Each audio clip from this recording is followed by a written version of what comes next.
Hello again everybody, welcome back to my channel, Jersey Shore Pondscapes videos.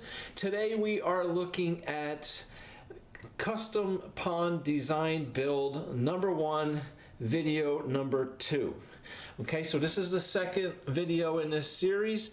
If you haven't seen the first one, please take a look at that. This is a really neat pond. This is going to be a beautiful pond, and we're kind of doing a little series of probably 4 videos here, step by step, as you know, we build this pond from start to finish. Okay, so please make sure you check out the first video, just custom pond design build number 1, part 1. This is part 2. Okay, so I'm just going to sit here. I'm going to get out of the way so you can see the pictures, and we're going to talk about what's going on here. So as I described in the last video, I basically told you what the pond was going to be. I showed you a picture of a drawing, a diagram of, you know, the basic outline of the pond. There's going to be a deck in the background. We're doing 3 bottom drains, all gravity fed into a filter tank, as well as a skimmer with a 4-inch line that's gravity fed into the skimmer tank. Now the last video from the last video I had, the last picture in the last video that I had showed you at the very end was basically we completed all of the digging and the plumbing inside the pond. We did all the shelves, we installed the bottom drains, and we put in the liner, and we had 1 big boulder set for the waterfall. So that's what we're picking up today. Okay, so we're going to look at you know, the work we did on the waterfall. Now I had a big excavator here that we used to chain up the boulders and basically lift them up, swing them out over this waterfall, and set them in place. We're using cement to set all the rocks. We put a nice layer of cement down on top of the liner first, and then we place the boulder down on top of it. That does kind of 2 things. One, it kind of acts as a cushion, right, between the rock and the liner. But it also allows us to kind of move that rock a little bit, you know, on top of the cement. It kind of just makes it kind of slide a little bit easier with that little cement cushion underneath. So yeah, so here we are. Okay, you know, we've started putting some boulders in, some bigger boulders. We're setting all the big ones in place first. After we have all the big boulders set in place, we're gonna start cementing all the small ones and all the little cracks and holes and crevices and everything else. So this is a time-consuming project, right? Building a waterfall is not something, you know, that just snap your fingers and it's done. It really takes a lot of thought, right? It takes a lot of just imagination. We have to know what we are looking to create, and then we have to try to kind of find the rocks to fit that to create it, okay? So, you know, a lot of people ask me, can you draw a picture of and show me like what my waterfall is going to look like? And I can't. I really can't. It's really hard to do that because it just depends on how the rocks fit together. Like I don't know what I'm going to end up with when I'm finished. I really don't. I have an idea of what we're looking to create, as far as like sometimes we build like a high tall wall and have a big spill stone over the top with the water dumping off. Or maybe it's, you know, a waterfall that's in a smaller area but multiple spills and you know, pipes coming in feeding it, and you know, we have water dropping from all different areas.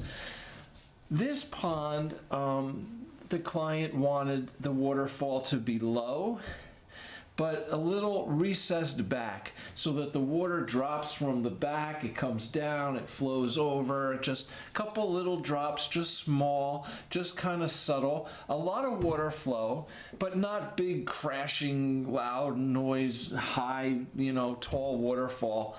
You know, everybody likes something different. So this is great. I think this waterfall is really going to turn out really sharp. So couple other things here just as I'm going on. We have not siliconed in the bottom drains or the skimmer yet. The couple of the nights have been cold. We had some rain. As you can see, there's some water in the pond. You'll see in some of these pictures because we had some heavy downpours overnight, one night, and you know, we're going to do it. So what I'm going to do now at this point is once the waterfall is pretty much complete, we're going to wash down all the rocks, you know, with the hose, wash everything out, and pump all the dirty water out of the pond. We'll clean up the liner, clean everything up, and then I'm going to silicone, you know, nice warmer day, dry day, we're going to silicone all those seals for the bottom drains and the skimmer. Now, also, just as you're facing the pond, just to the left-hand side of the waterfall, we're going to be doing a beach. I'm going to be using like 1 to 3 inch riverstone gravel in here. We've built a wall on the shelf about 1 foot deep across the front of where, you know, the rock will be. So like, you know, underwater on the shelf to basically hold the riverstone back. And we are going to back that all with cement, so it's a nice solid structure there. And then fill all riverstone up behind it, all the way up to, you'll see there's a big boulder in the back. So that's all going to be a really nice area, so it'll appear like the gravel's coming right up out of the water, and we're going to eventually have some plants in there and put some nice plants growing in that gravel. And it also kind of helps to break up the whole rock ring around the pond as well, okay? Another request from the client was that we not have a lot of small stones or like small like wall of stone around the pond. They really like the big boulders. So we've accomplished that not only with the waterfall itself, we've put a couple boulders in, you know, around this beach area, and I may even put one in the beach kind of coming out of the water, partially in the water. And then around the front of the pond, all the way, you know, from the beach all down the front here to where the skimmer is, and back behind the skimmer and the side of the skimmer, we have some large boulders. And these are all set either in the pond, you know, on a shelf about 4 or 5 inches underwater. So, you know, again, it appears that the rocks are coming out of the water. And also behind my liner, okay? So just a description of how I set this up. I put a shelf in the pond, okay, 4 or 5 inches below the water level. And we have the liner on top, okay? I put my boulders down on top of the liner in the pond, pull the liner up the back, and then put rock or boulders on the back of that liner and then kind of cap it. So the advantage of that is, here's my liner. My liner's not laying flat on the ground where mulch and stone or dirt or whatever can run into the pond if, you know, we get heavy rains or whatever. Nothing's going to wash into the pond because my liner is not flat, it's coming up. Okay, so the big boulder here, the liner comes up the back, we back it with stone and then kind of cap it to cover all that liner. And this way we have a nice separation between the pond and the water, and then all the dirt and grass or whatever else, mulch and stone and whatever is behind it. So that's what we did here. Now you'll notice along the whole back side of the pond, from the well, if you're looking at the waterfall, from the right side of the waterfall all the way around the back to the side here by where the skimmer is, there is a lot of smaller rock. And we did that whole little wall of stone there.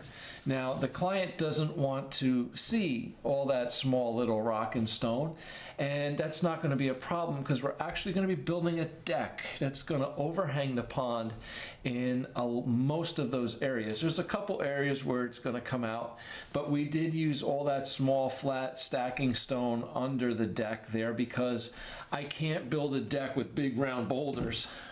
sticking out, right? I need a nice level flat area that I can put the wood, come right out, overhang on over the pond, over those rocks, okay? So most of that will not be visible, or as visible. It'll be under a deck. You're not going to be looking at it directly. Now, we're at the point here now where I also, don't have a picture of it here yet, but I'll have another one in the next video. I did build a box around the 4-inch ball valves that are in a pit in the ground. They're going to go in front of my filter tank behind the shed. So I do have a whole big box framed out for them right now. I just purchased all the lumber.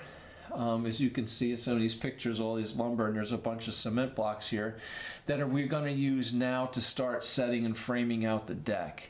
The cement blocks are going to be used just as a level base to run the boards on top. One, just to keep it off the ground a little bit, but to just elevate my deck to the right level so that it comes over the rock of the pond and can overhang the water.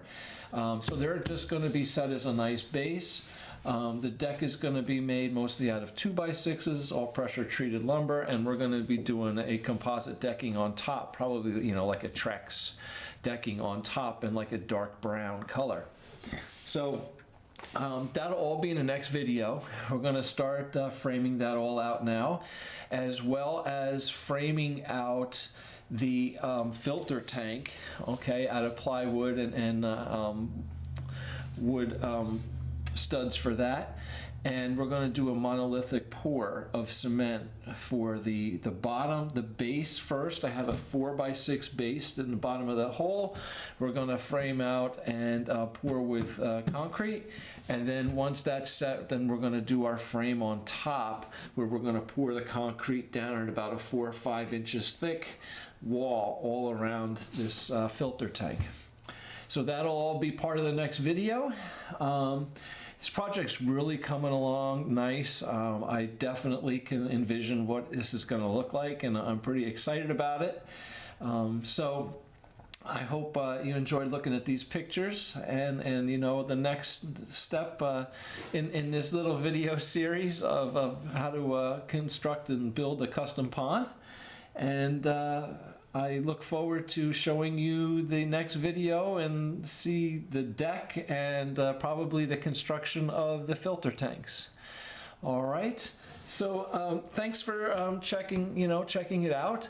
Please hit the like button if you're really interested in koi ponds and everything, and subscribe to my channel. I certainly appreciate it. I can use support, and I'm going to keep making videos like this for you guys, and help to teach you something and help you learn and see how to do all this stuff for yourself. Okay? So thank you very much. We'll see you again in the next video. Take care. Thanks. Bye.